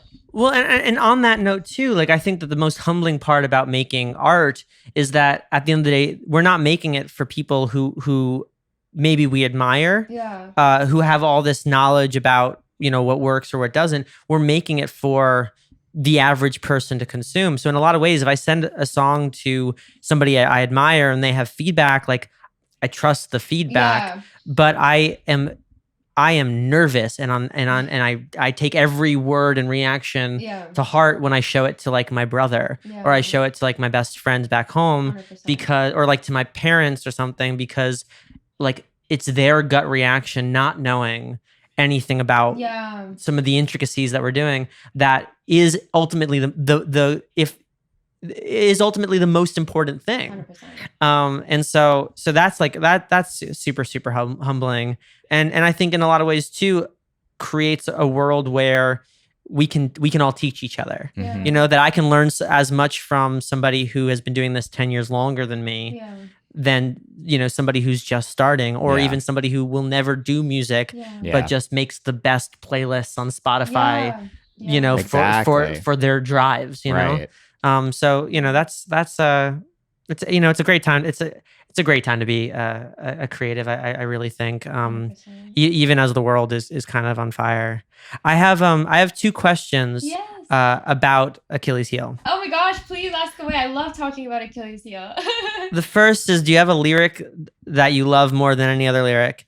And the second is, what is your favorite myth? It could be a Greek myth or just any kind of myth. Okay, first of all, you're asking my favorite questions. I love these questions. I love talking about Greek mythology. So yes, I do. It's hard. It's like picking babies. I will say I do have one that I was so excited to. Two. Can I cheat? Can I give Two's two? great. Two's Two's fine. totally Cool. fine. Yeah. So fun fact with Achilles Heel, there's an entire Google Doc of mixed lyrics. Nice. Yeah, that's that awesome. I was like, they're too niche. I need to make this appeal to people who might not know all about Greek mythology. So, but there were two lines that I initially included in that category, and then I was like, oh, I'm gonna put them in anyway, and then people like them, so I was like, oh, that's awesome. So, one of them is because you love hardcore only. Also, sorry, before I go, I was so shook. Less than 24 hours after Achilles Heel came out, I had gone to Genius, and I was gonna create lyric annotations for wow. people, and it was done.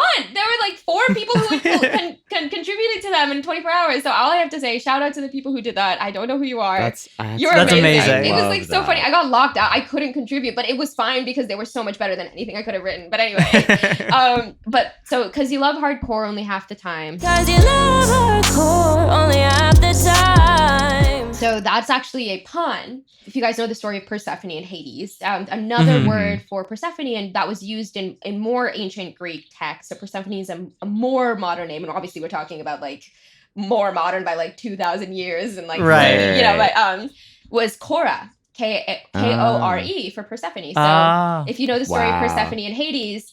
For people who are listening who might not know it, only half the time. Persephone was the daughter of Demeter, who was the goddess of weather, among agriculture and other things. And Hades, the god of the underworld, kidnapped her, brought her to the underworld. And there's this rule that if you eat anything in the underworld, you stay there permanently. And Persephone didn't know this, and somebody offered her a pomegranate, and she sucked 6 pomegranate seeds. So everyone in Olympus was in a tizzy, kind of figuring out what does that mean. And the consensus was she had to spend 6 months of the year down in the underworld with Hades and 6 months of the year with Demeter. And so that's where we get seasons. So Demeter is the goddess of weather. And so it's beautiful and bright outside when Demeter is reunited with Persephone, and it's dull and dark when she's down with Hades in the underworld. So because you love hardcore, it's not the right pronunciation, but it's the right spelling in the real lyrics. Only half the time. And because, core is only here half the time. And my second favorite lyric is, I'll end this part like my name's Paris. I'll end this part like my name's Paris.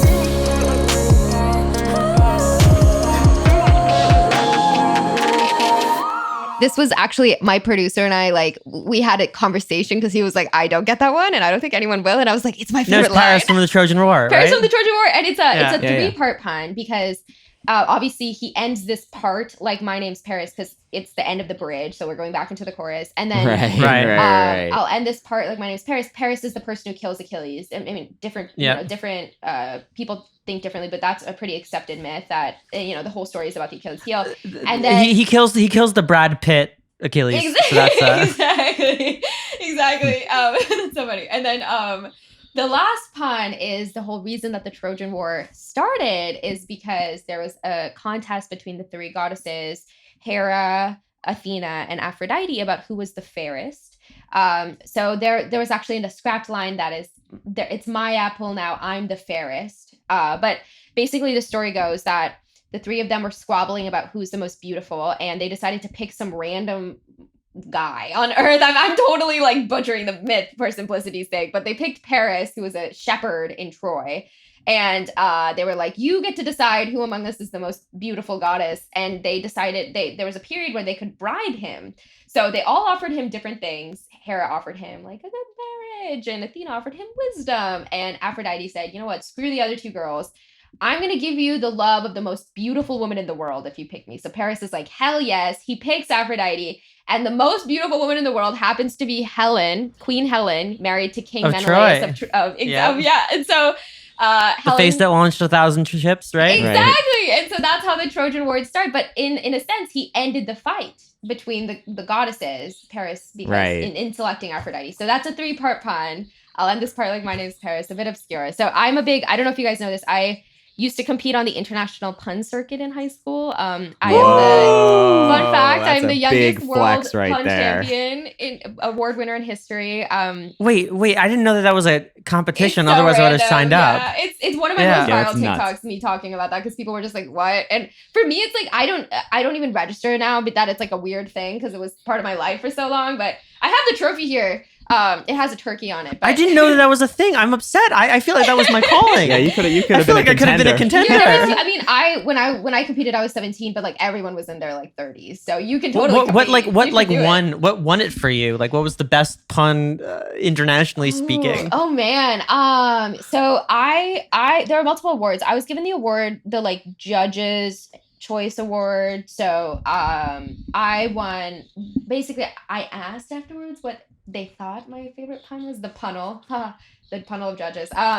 They oh wow everything is pun. It's crazy. It's well crazy. I mean I wonder if it was the last thing you said or the penultimate one. Look at you and me training sessions, dude. I'm not good anymore, so You can really take the reins there.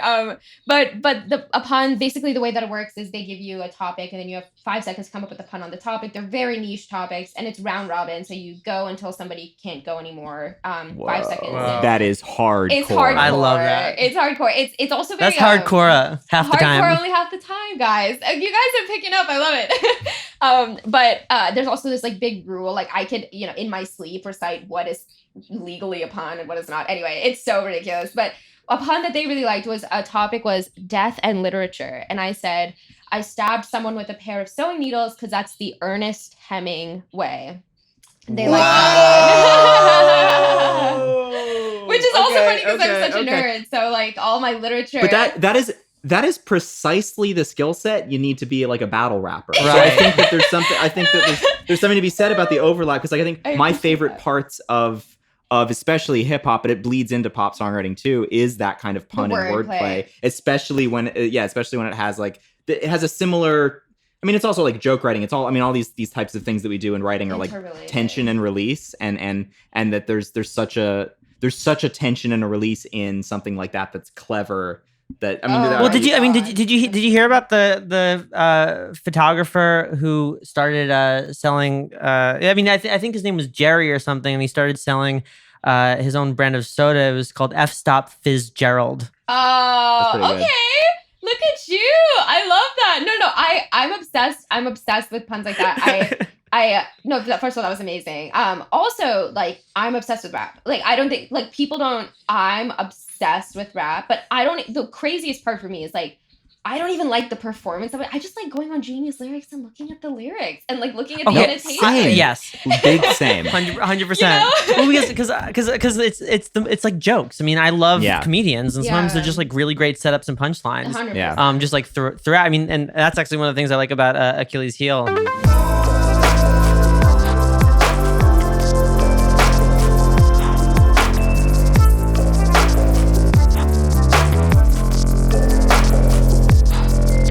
I've always wanted to do a Genius video for Achilles Heel. That's my dream. That's because like, I would love to just talk about Greek mythology for like 10 minutes. But I mean, obviously, for people listening, if you get into more serious, no, I'm kidding. Obviously, the numbers and everything don't matter.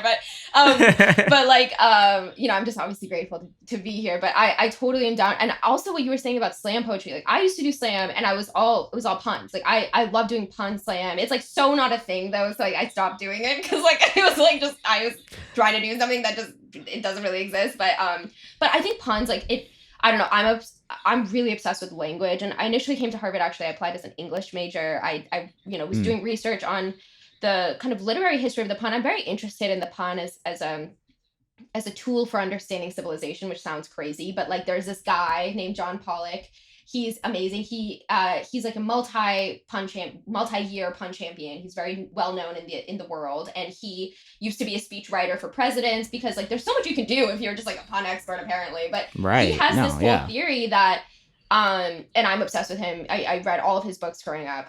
He has a brilliant theory. So there's like an existing sociological theory that this question of like when is something a civilization? When is a group of people? When can you call it a civilization? When can you call a people this kind of their own group of people? And there's this existing theory that it's when they develop their own language. So John Pollock, and not just their own language, but like maybe like a dialect, a subset, because language is so important to the way that we conceive and perceive ourselves. So then John Pollock takes it a step further and he says, well, then this, begs the question, when is a language somebody's own? Because like, does slang count? Does this, and he argues that something is its own language, and therefore you can then tell that it's part of a larger civilization when people start using puns, because then the language is no longer just about expressing things. It's about the language itself. There's this cultural... It's about the language itself. People are rallying around the form, not just the content, which I think is a fascinating thing. I love that. Isn't that brilliant? Wow. I love my favorite part of lyric writing is the puns and also like the turn of phrases. Like I feel like Shakespeare, and really honestly, like Dorothy Parker, like a bunch of great poets are really good at taking an idiom or taking a way that we sort of say things and making that metaphor literal and then flipping that metaphor. 100%. Like, we have this song, the hook was like, didn't think I'd be so blue on a red eye. I love there's, that. because again, our language is so malleable that Yeah. like these two things could mean different things. There's a line that I wrote, which was, if you were so damn scared of my shadow, tell me why'd you stand in the shade? Oh, I love that. Like things Well, no, like that. Okay. you Also, know? I want to share one of my. I hit feel like it, this is hit it. precisely you are precisely the demographic of people who appreciate this lyric of mine from one of my songs. Which is just, I made such a mess, like poor old tragic Oedipus Rex. I never saw it coming.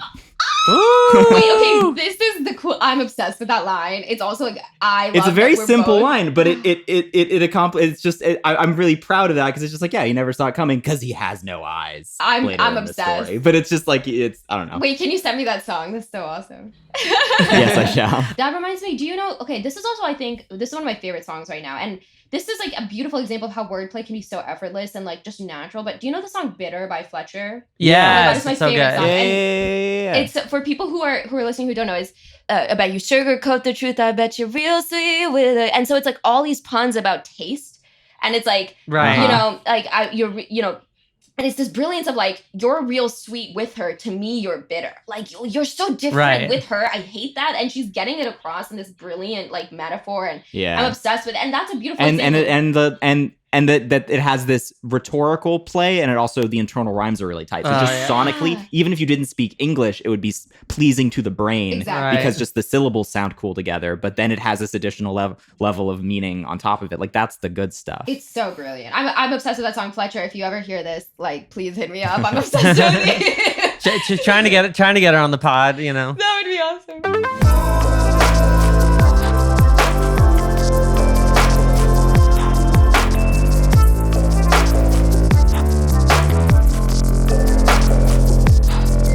But you didn't answer the other question. Oh, What is yes. your favorite myth? Oh My yes. favorite myth. So Yes, sorry, yes, we yes. got so caught up on puns, which I'm always happy to talk about puns. Also always happy to talk about Greek myths. My favorite myth. People ask me this, and I need a better answer because I like too many. So let me think. I really do. You guys know the story of Orpheus and Eurydice? I love that Of story. course, Yeah. I of wrote a course. song Don't about look that. back, baby. That's what I was gonna say. Don't if look you back. asked Yeah, me I that wrote a song question. called "Don't Look Back" about Don't that, Look and Back. I wrote a song about Cassandra. I love the story of Cassandra. I love the story of Echo and Narcissus. And Echo has a little moment in Achilles Heel, but people, I mean, I basically what I do on TikTok now, like I write Echo write- and the daffodil, right? and the daffodil, yeah, like Echo falling for a Yeah. daffodil. Fun fact: the scientific name for daffodil is Narcissus. So for people who didn't understand that Whoa. line, and it's because in the myth, Narcissus was turned into a daffodil after staring at his reflection for too long. His Staring Echo's in the last reflection, wish. Yeah. But basically, like I'm really in mythology, drawn to women.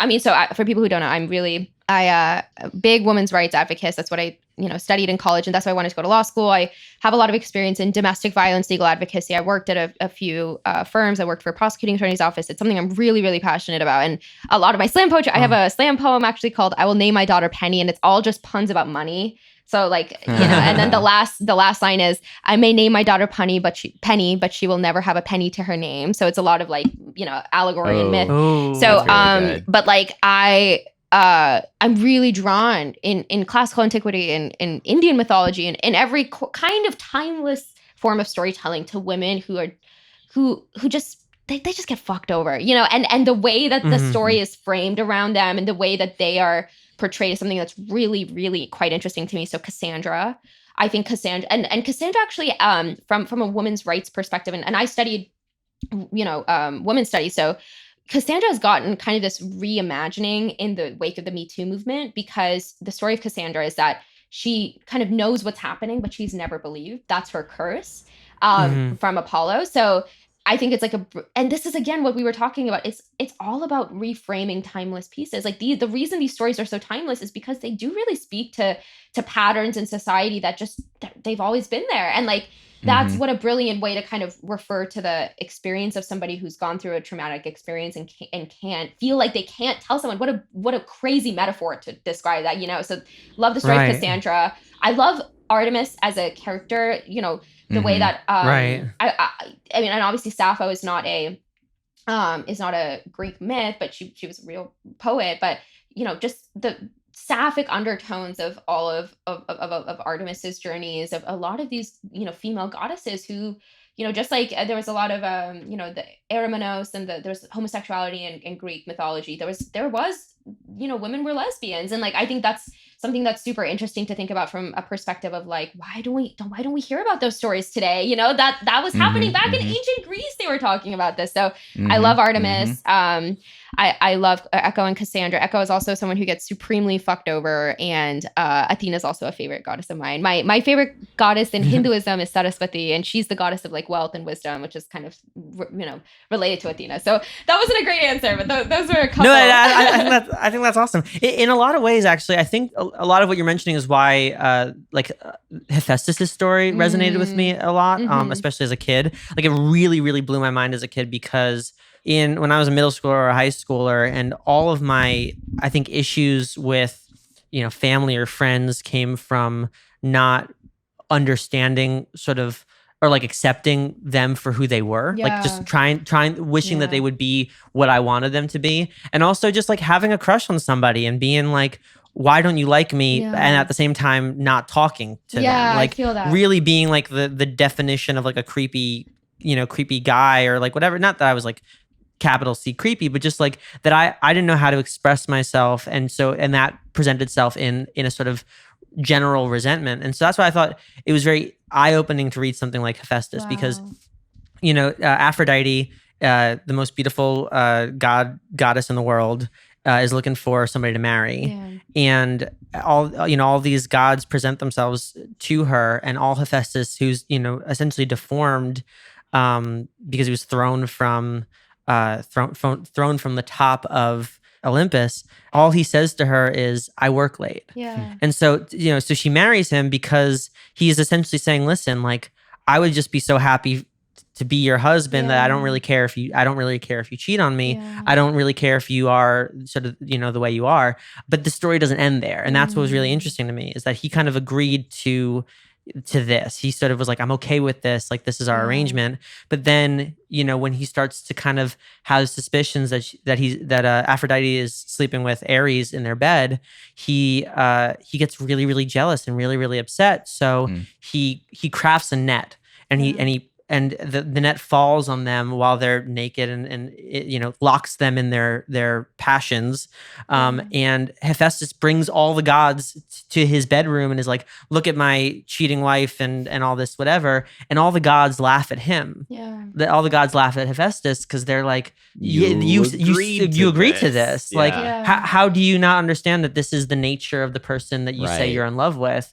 And that really, huge. Really to the point where like I wrote a novella about it, about somebody who like loves somebody from afar and thinks that what they're doing is a sort of act of like passion, but really it's just an act of a bitter, creepy person. And I thought that was a really profound lesson so young, and as a man to be like, okay, maybe your sort of resentments about how people are, not just women, but like people not living in your world, in how you want them to be, is not the only way it could be looked at. Like maybe you can, if you like somebody, if you care about somebody, that's an agreement, and you've agreed to accept them for who they are. And you don't get to take that back, and you don't get to trap them in a net for it. Exactly. And that doesn't make you a good person. That doesn't make you a good person. Like trying to hold them to some sort of accountability that is arbitrary, or like that you agreed to waive in being their friend,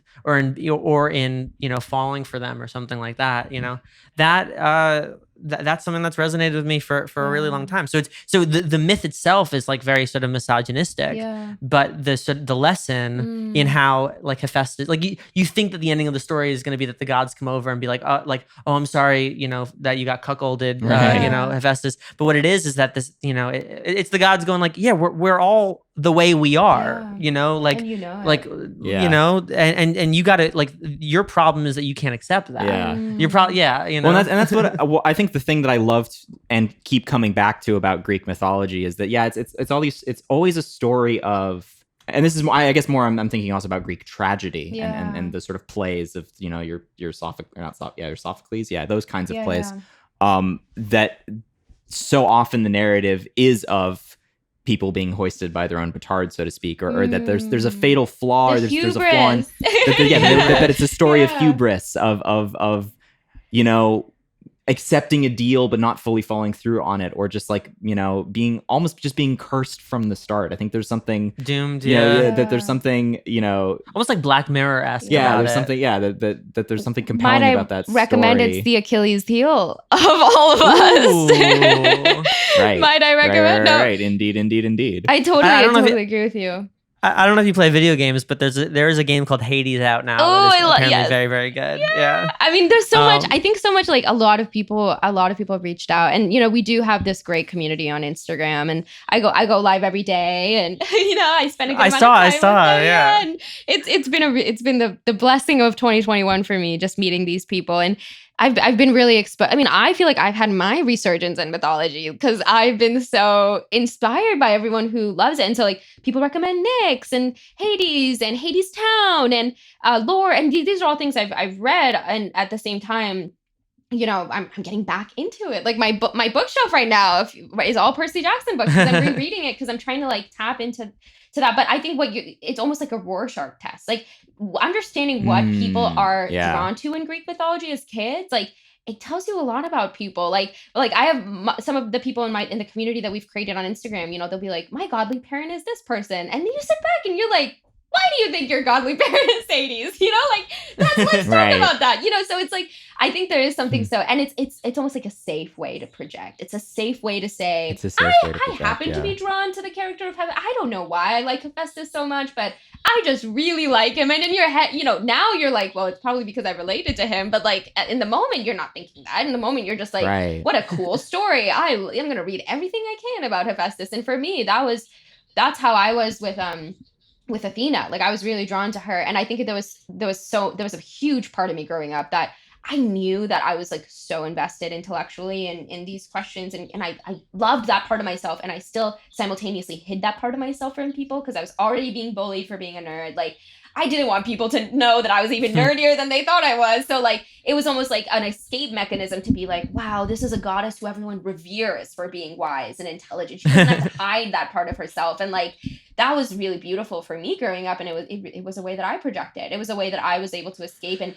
fantasize about what it would be like to be in a world where I could just unabashedly be myself and like the things that I liked and be nerdy and people liked it, So I always felt in a way that like the sort of spirit, not like the actual like God itself, but like the general spirituality around Hermes was like watching over me as a kid because there's a beautiful, I mean, you could Google it, or if you've seen it in New York on Grand Central, which was the station I would come into the city with every time, I would be 15 going to play like an open mic in the Village, and I'd be so scared and so nervous, and then I would look up and I would see this beautiful statue of Hermes sort of flying out of the top of Grand Central, and I just always felt very safe. And I don't think I emotionally connected with Hephaestus because I kind of recognized that he was shitty, and in that was like, oh, it's very easy to be a shitty guy and not realize it. So it wasn't like, it was like less connecting and more like a cautionary tale. But I really always loved Hermes because he was able to be a part of every fucking story and not get his hands dirty. Right. That's so true. And he's voiced by Paul Schaefer. Like, what more could you ask for?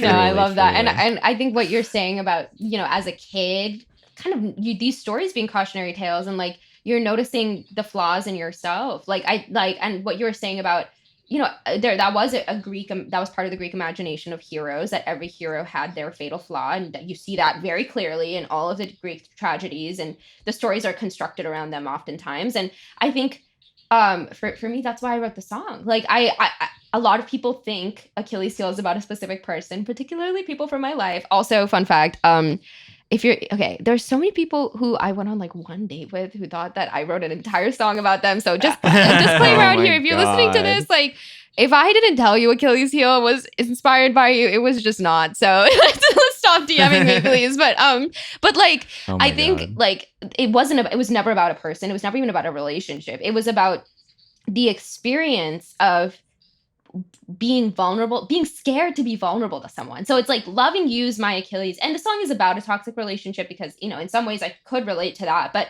like the spirit of it is like loving anyone is an Achilles heel. Loving anyone, romantically, platonically, because that is giving up a little bit of, it's a risk. Yeah. And loving anyone is always a risk. Like putting your faith in someone, putting your trust in someone. And I feel like I'm someone who like I had really it's a vulnerability for anybody, you know, that stops you from being immortal, you know? Exactly,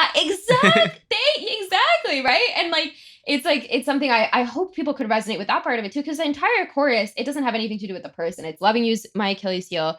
I drop my guard when I'm with you. I can't deal. I hate how I walk on these pins and needles. I want to kill this Achilles heel. It's not even about a relation. It's about loving anyone causes you to walk on pins and needles. Loving anyone causes you to drop your guard, you know? So it's like, that's for me, I've always felt like that's my Achilles heel. It's just like, I feel like I've been hurt so many times in different kinds of relationships that like it's caused me to be nervous trusting people and opening myself up to people. So like, that's what I wanted to get across. And like, I think that is part of like, I hope it contributes a little bit because like to the Greek imagination of what an Achilles heel actually is. Cause like each one of us has it. And it's like going back to our previous conversation of like, how can you realize it? And it's almost like the Greek myths are a safe way to project that, right? To like be like that character that I relate to, he's flawed. And that's the beautiful thing about Greek mythology is every character is flawed. Every god is flawed. Like every hero is flawed. And so it's easier to see yourself in them because it's not like other kinds of mythology where they're brought up, you know, they're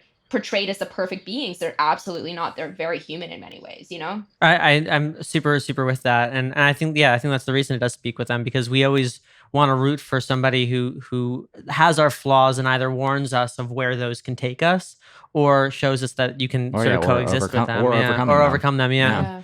Are you ready for the question round? Yes. Oh my gosh. I'm so excited. Indeed. We'll start. We have a question by our Patreon subscriber, Alan C. Thank you so much for being a supporter. This is so cool. Thank you, Alan, for sending a question. Are there any instrument that has piqued your interest in learning? I'm obsessed with that question, Alan. What a beautiful question. I'm a big fan of the violin. I played classical violin growing up. I think that's where I got a lot of my theory background. So today I write all of my music with the piano. I don't play the piano, but like I know enough about theory from violin that I can be like, okay, well, an A leads well to a D chord in this key, you know, so stuff like that. So I'm really grateful that I spent so many years. I was in orchestra. I did, you know, lessons for a really long time. But something I will say that has piqued my interest in learning is the jazz violin, because I learned classical violin for so long. Yes. And then when I started to, and it's something, you know, I love the violin. It was a big part of who I was. It was also something I think I did because I felt like I had to a little bit, you know what I mean?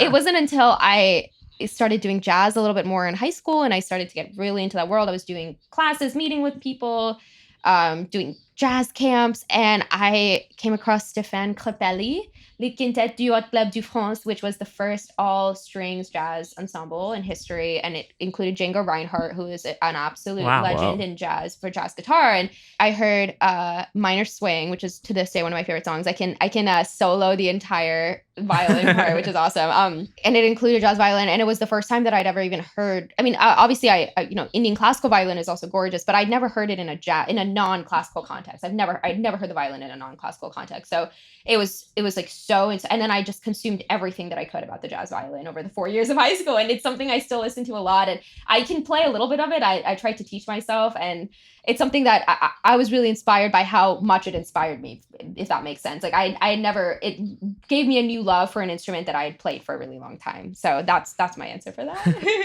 That's great. I love that.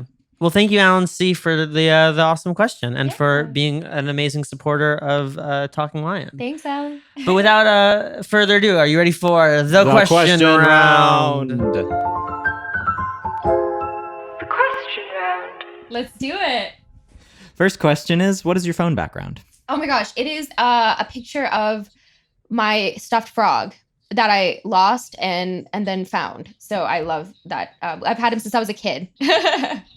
Love that. Thank you. It is so random. It's literally a picture of him on my bed. Never forget. I got him the day I was born, and he was bigger than me when I was born. And now he's much smaller than me. What was his name? Oh my gosh, that's such a his name is Kape. It means frog in an Indian language. So I was not very creative. I know that thing for me was a little Beanie Baby sheep that I named Sheep. Sheep. Just because I was like, that's on the nose. I love that. His naming things always cracks me up. It's funny. It's so pure. It's truly so pure.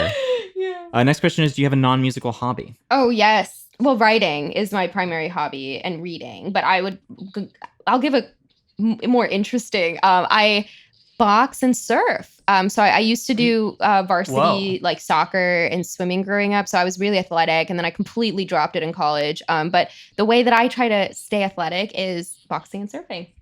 Wow, that's great. Thanks. Most important question of the podcast. Most important question of the podcast. Would you be a pirate?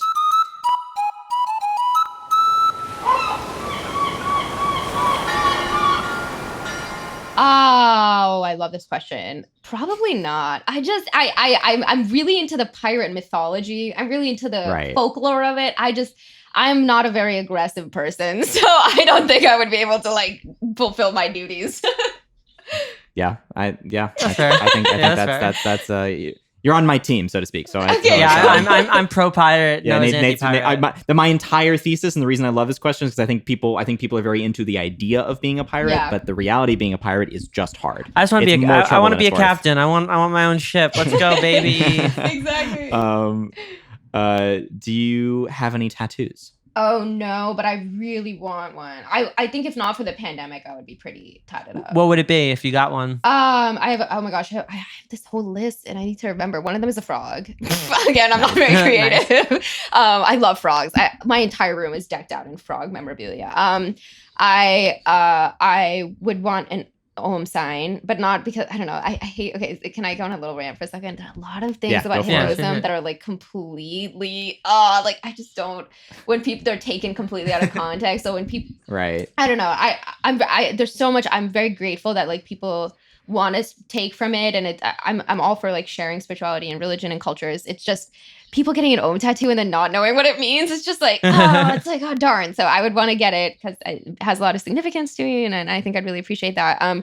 There's some quotes. I'm a big quote person. Likewise, everything that I would want to get tattooed would be like a quote. I'm obsessed with that. And like, I love like diverse quotes, like song lyrics, poems, quotes that people say, my parents' quotes. Like I love kind of putting it all together into this like pot of wisdom. So definitely I would pick some. I have a list of all my favorite quotes. So I'd pick some.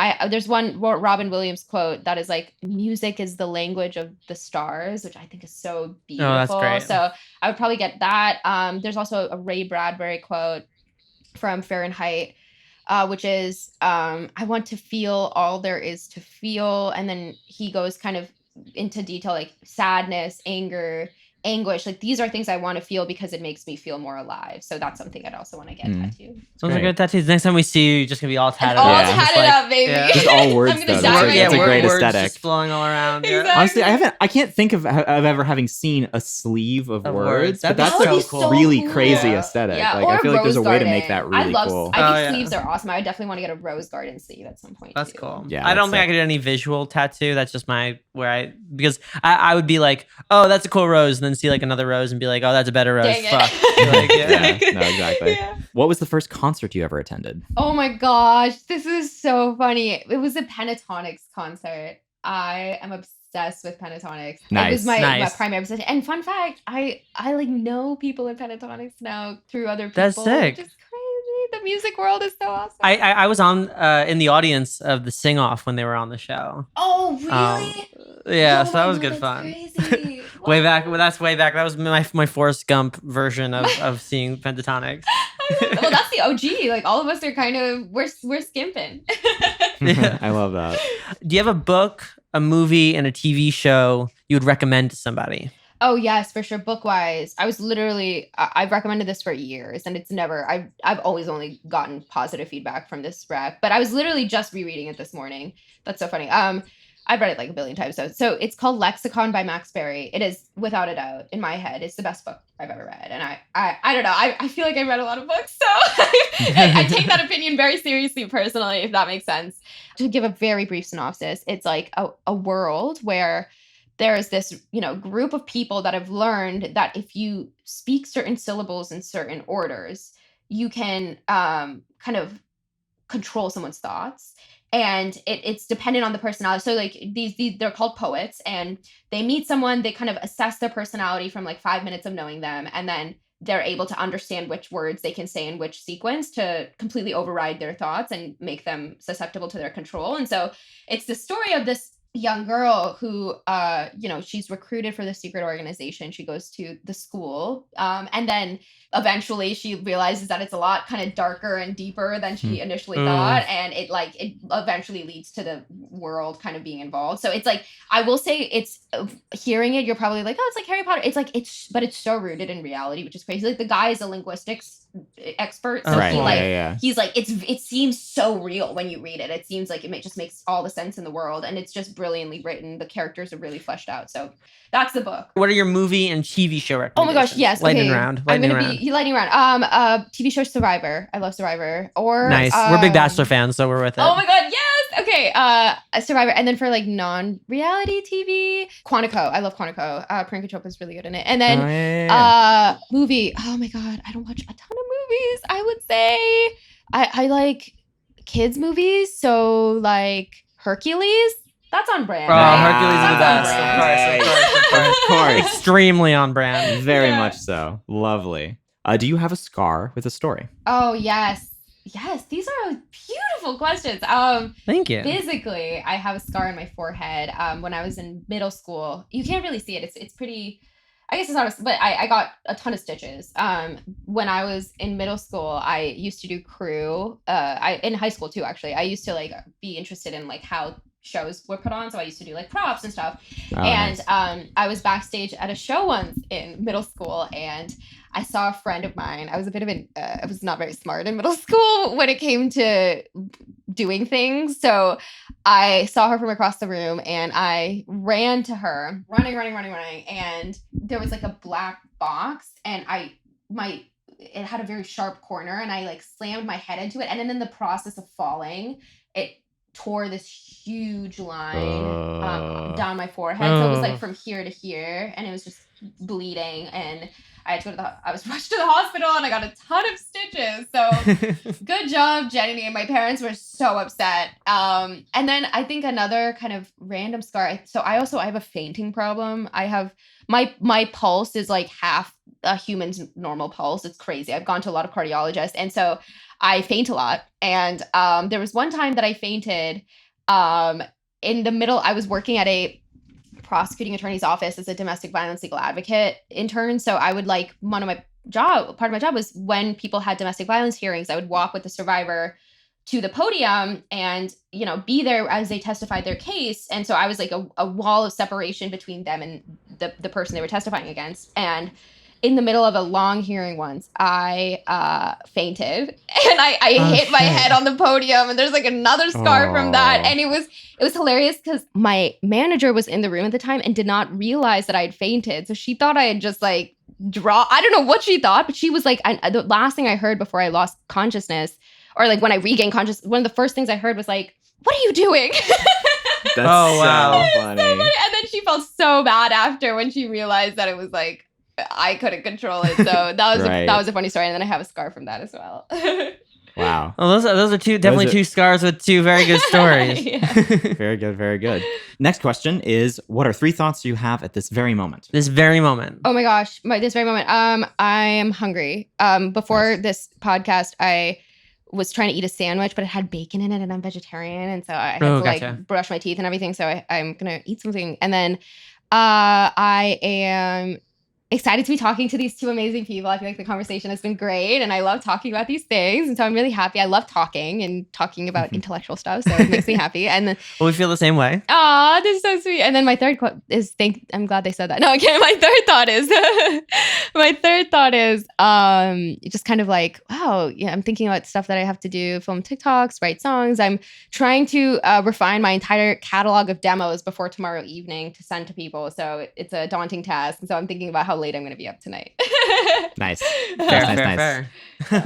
And last question. What are you looking forward to? Oh man, there's so much. What you said earlier really resonated with me about how you were jealous of the stage that I'm in right now, where I get to make a lot of decisions and think concretely about the direction I'm going in. So I would say in the last month, I mean, my life has changed in the last month. So Achilles Heel gone viral in November, late November, and I put out the song on January 1st. So you know how TikTok is. The attention span is not really there. When I put it out, I had not really expected it to blow up or do well. And, you know, to be honest, for me, it was just like, it didn't really matter. Like the numbers and stuff, I wasn't expecting anything big. I was just excited that anyone wanted to hear it really. And like that people liked the demo enough that they were waiting for the release version. So, you know, the attention that I've gotten in the last month from Achilles Heel has been just really unexpected and just so wonderful and a great gift. And by attention, I mean just like,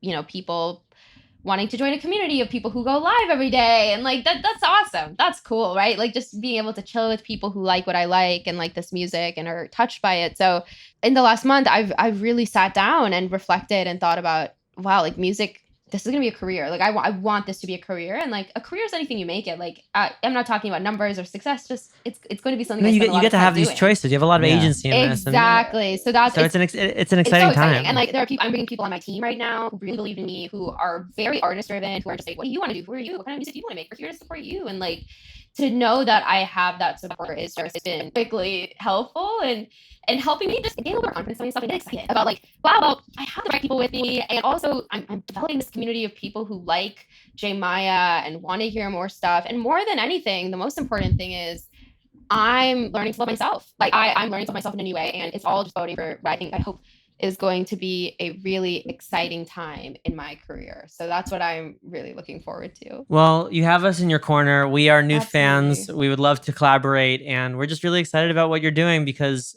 we are mythology nerds. Mm-hmm. We are just capital N nerds in general. So it's nice to have more of us in this music in this music world. Definitely. Writing really punny stuff. Yeah. Yes, the wordplay. It's so nice to meet you, and thank you so much for being on this show, and we're really excited for everything that's coming next. Thank you. It's been such a pleasure. You two are absolutely amazing. I'm so excited to like be friends and work together, and this is all just so exciting. I had the best time. Thank you so much for having me. Loving you is my Achilles heel. Draw my guy when you're with me. I can't deal. I just hate when you walk on these pins and needles. I wanna kill this Achilles heel. Kill this Achilles heel. Don't wanna have to heal. Kill this Achilles heel. I don't wanna have to heal. Thank you for listening to this episode of Talking Lion. We'd like to thank Isotope and our Patreon subscriber Alan C. for their support. If you'd like to show your support, ask our guests your questions, talk to us on Discord, and get a shout out at the end of each episode, subscribe to our Patreon over at patreon.com/talkinglion. Thank you for listening, and see you next time.